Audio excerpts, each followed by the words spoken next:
we are living as residents in really visionary estate, which was established at the end of the 70s, 1970s. It was quite difficult to establish our community because in a way we were not wanted by the people who actually live on the hill. And we had to actually fight our way to be accepted and to show that we could make a contribution.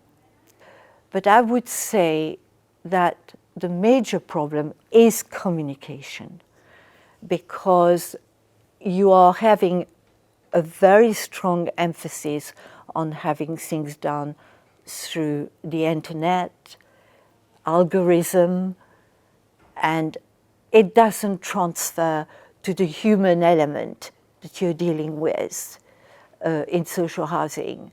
And that is very, very serious, because people do feel abandoned. They do feel they are not understood. They do feel not listened to. And there is a huge frustration on that, and a lack of appreciation of actually what these people contribute to society, either through the language or the way they are building at a low standard, repairs at a low standard. It's always at the lowest common denominators. And people feel that. They feel humiliated by this, you know. If you are not having good communication from ground level going up, you are not likely to know exactly the reason of your problems and how to resolve them. And you are not, if you're not going to listen to the people who are on the receiving end of your decision and organization, you are not really going to know what you're dealing with, you know. The other thing which I feel, and we are all feeling very strongly about, is that our landlords do decide on policies, but they do not actually consult on policies anymore, you know. And you must consult with residents when you are going to decide on new policies, which is going to affect them. The other thing is, a landlord will say, okay, now we are going to redo your roofs and gutters, you know, it's part of major works. We are having a great kitchen and bathroom replacements, you know, in our progress. Wonderful, you know. And what happens is that obviously a contract has been given to a big organization to do this, and again, no consultation with the residents on what they are going to get, or very little. And by the time the contractor comes into your home, you know, they will insist on doing things in a certain way. You have no control over what is going to happen, and pretending, that's the whole point. There is a pretense, there is a control that you can actually have some decisions and so on, when in fact you have none. And that is so humiliating, because the resident is going to have to live with it. Is going to have to live with the consequences. And they can see how the work is being done at a very low level of standard, you know, at a low standard. And they feel very, very, very distressed about this. And they have no control over that.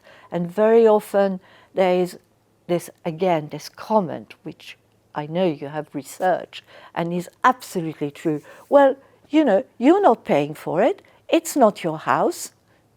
And therefore, you know, just be quiet and take what you're given. But in fact, we are paying for it. That's the whole point. We are paying for it. We are paying for it in our taxes. We are paying for it because we're working, you know. And we are contributing to this society, to the whole of this country. And it's absolutely horrendous to be told, no, you can't have this. No, you're very lucky to get it. No, you live, well, it's not your home.